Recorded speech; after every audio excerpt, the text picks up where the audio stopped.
Good day. I would like to introduce you to Group 1. We believe in the rights of children. We have worked from a rights-based approach that influences how we see, understand, and work with a child. In this video, we will explain the importance of child rights policy and evidence to support from theorists.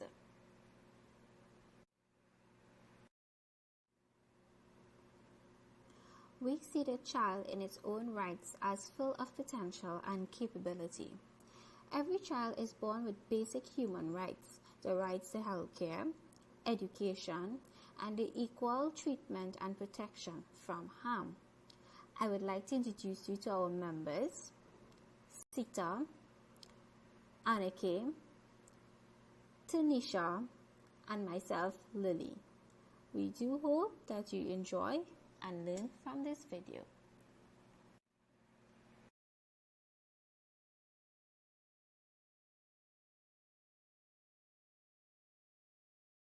I am Sita Burju Singh and I will be presenting to you why is it important to protect the rights of young children.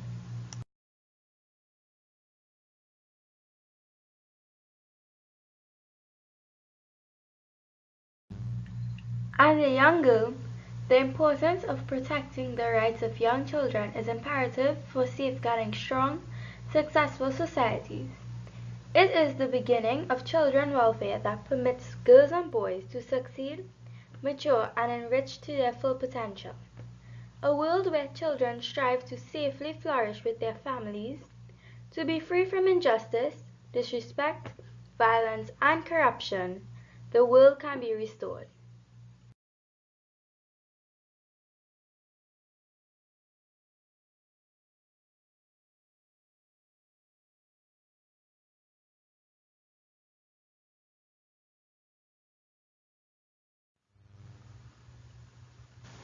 The right to protection is for all children. It is their right to endure, to be heard, to be safe, to belong, and to receive suitable attention, and to grow in a protective and caring environment. The first line of safety for children is their family. Building a protective and loving home environment is the responsibility of caregivers and parents. A peaceful and child-friendly atmosphere external to the child's home is the responsibility of schools and communities. Children should be fully safeguarded so they can learn, prosper, and mature to their adequate potential and pursue their dreams.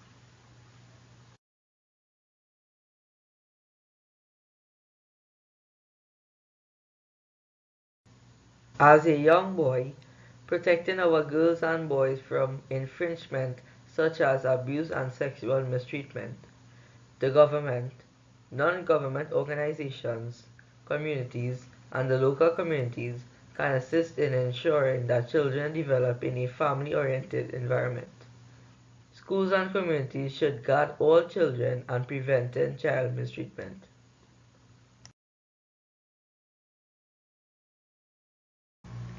I have learned that children can be subjected to neglect, abuse, violence, and exploitation anyway. We cannot ignore it, but rather we must help the child.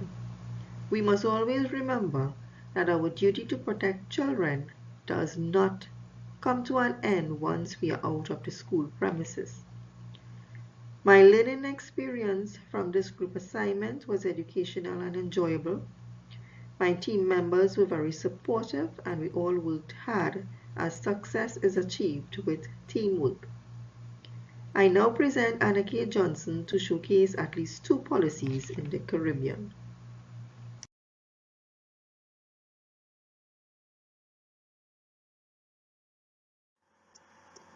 Hello, my name is Anike Johnson.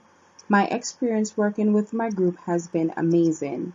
I was selected to be the group leader. At first, I was a bit nervous and worried that I wasn't the right person to complete the task because I've never been a group leader before. Shocking, right? But judging by the look of things, I personally believe that I did an amazing job. And at this point, I honestly do not believe that my group members would say otherwise. Teamwork and communication are our group's strength, and we all work well together. Today, I will be sharing with you two Caribbean countries and two policies each regarding how the rights of preschool age children are protected. The first country that I will be discussing is Jamaica.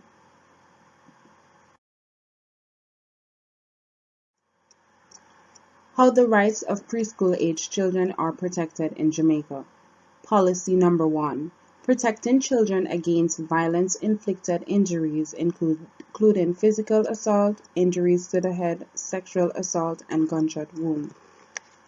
In 2004, UNICEF funded a project called the Child Abuse Mitigation Project, better known as Camp Bustamante, at the Bustamante Hospital for Children in Jamaica.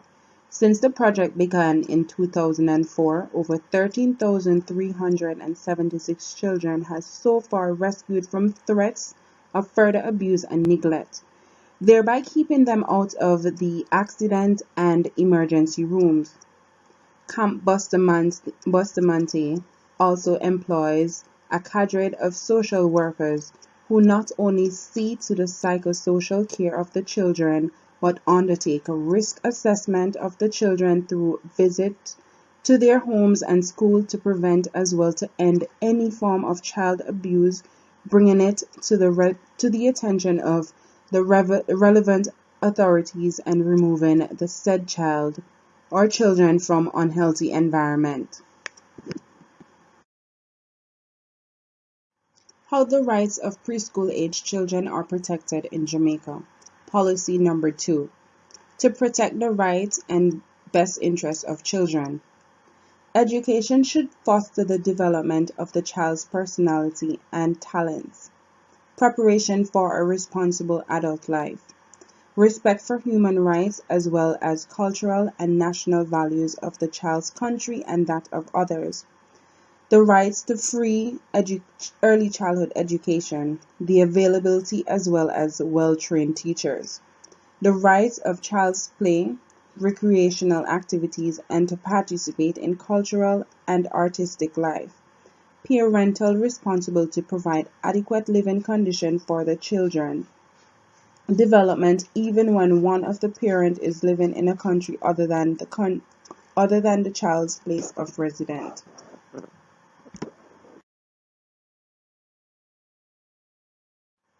The next country that I will be discussing is Barbados. How the child's right of preschool age children are protected in Barbados. Policy number 1. Strives to protect the rights of children. Over the years, the government of Barbados has implemented a number of programs and initiatives. One of the most recent being the relaunch of the National Committee, which aims to promoting and protecting the rights of children, ensuring that children have the right to possess, receive, or have access to certain things or services. For example, a name and a nationality, health care, education, rest, play, and care. The right to be shielded from harmful acts and practices, for example, separation from parents, engagement in warfare, commercial or sexual exploitation, and the physical and mental abuse, and the right to be heard on decisions affecting his or her life.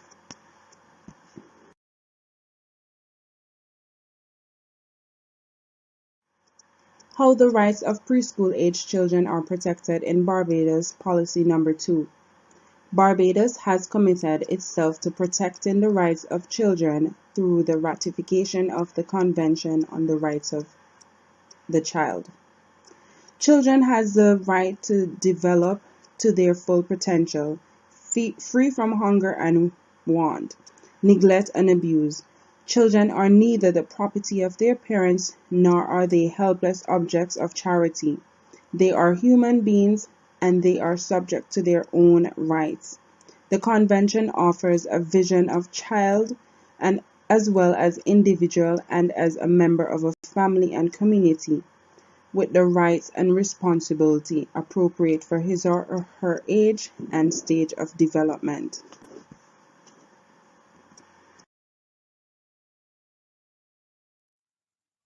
Hi everyone, my name is Tanisha Siley.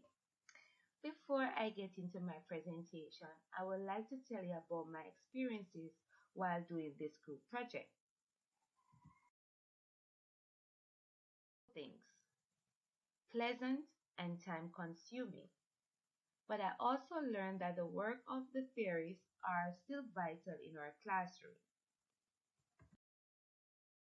So, we will now look at three theories that are used in the integration of activities to meet the developmental needs of the children in the early childhood classroom. Every child is unique and develops differently physically. The visual changes that takes place in the child's body, sense, and muscle, socially, their relationship with others, emotionally, self-awareness, and how they relate to others, and cognitively, their mental ability to process and interpret and articulate things. These can be achieved in the early childhood classroom through the integration of activities based on these theories. Theory Spigen saw play as an avenue where a child builds his or her understanding by interacting with people and objects like toys. So, if play is incorporated in the classroom activity, it will help with the physical development. For example, motor skills are built through the use of building blocks or pasting things to paper. Theories Vygotsky share that children acquire knowledge through being a part of the process and the experience. In his view, he expressed that while individuals are socializing with others and their environment, they are in a learning process. For example, teacher can promote social development by having children working in pairs each day so they can learn to cooperate and to discover their abilities as they socialize. There's Maria also addresses the developmental phase in life. Children are motivated to gain skills as they pass through this period, such as the development of their cognitive skills, for example, language and speech. Children learn best in an environment that is well prepared to support a child's desire to acquire skills and knowledge. This theory can also be integrated in our classroom and be effective. For this integration to be beneficial, these elements must be present: teacher, child, and the environment. The teacher is there to observe, provide guidance, and help when needed. The child should be allowed to explore and engage in direct experience by doing things by his or herself based on their desire. And the environment should be well prepared with a wide variety of activities which can be related to real life situations. The environment should be of such a stimulation of real life setting and appropriate for child manipulation. For example, children should have access to dustbin, mop, and broom. Another example is the layout of the classroom should be designed like the child's familiar setting at home. And in addition, the types of furniture in the classroom should be child friendly to accommodate the child's help to keep them clean. Meaning, they should be able to to sanitize their exterior. Thank you. Hi, my name is Lily Chen, and this is my experience with my group. My group can be only described as a hardworking team together where we work together to achieve our expectations, which was creating this wonderful video to be viewed today. All of our hard works have been put together and trying to meet the criteria that is needed. So I do hope you do enjoy.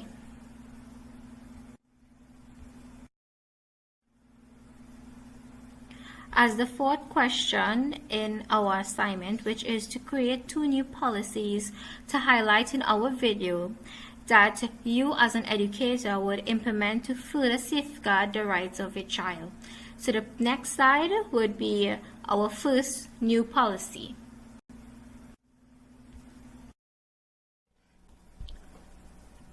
Our first policy in this video would be prevention of abuse of children. It is the legal and ethical duty of all staff members or teachers to report any suspicion of child abuse, molestation, neglect, or even sexual misconduct.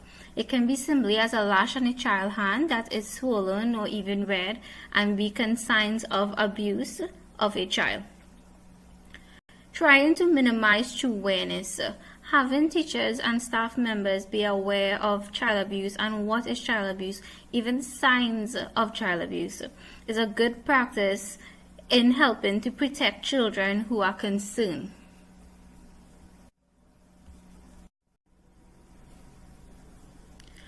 Continuing on prevention of abuse of children. All reports of suspicious or inappropriate behavior involving child or abuse of children must be taken seriously. Child abuse is a very serious problem in this world today. Teachers and staff members must be trained about awareness of child protection. Safeguarding or protecting or the welfare of a child are in question with accuracy. Detailed reports will need to keep separate from the child's record or file, preventing any files or information being out there for other persons to be known of.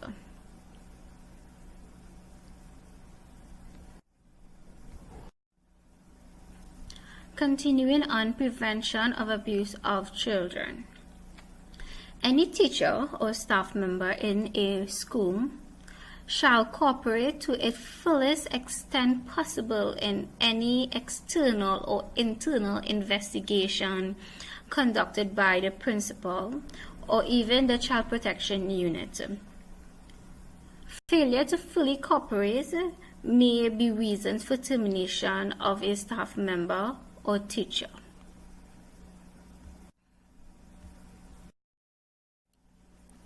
As we talk on our first policy about child abuse, our second policy would be about confidentiality in child protection. To protect the child confidentiality or any personal information is a very important in a school. Staff or teachers must keep all information about any reported incidents must be strictly confidential and only disclosed to the child protection unit or the principal.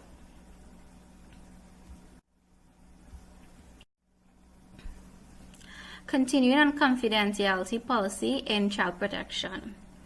Whenever confidential information is considered to be disclosed to another person, parent, or organization, there must have a check on the school to ensure that such disclosure is legal. That's ensuring that it is okay for the school to proceed with maybe the child protection unit to disclose this information. They should not be disclosing this information to other parents or even other teachers of the school that doesn't work with the child in the classroom.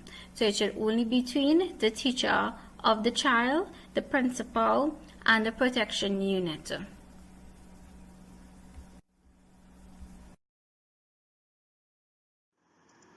Conclusion. To conclude this presentation, we the members of Group 1 think that it is everyone's responsibility to safeguard our children so they can grow and live in a safe environment.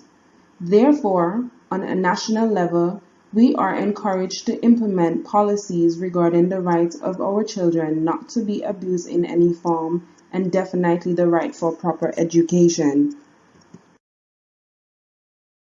In support of our children's development, early childhood practitioners are guided by works of theorists on how to implement various activities into our classroom that are geared towards their holistic development.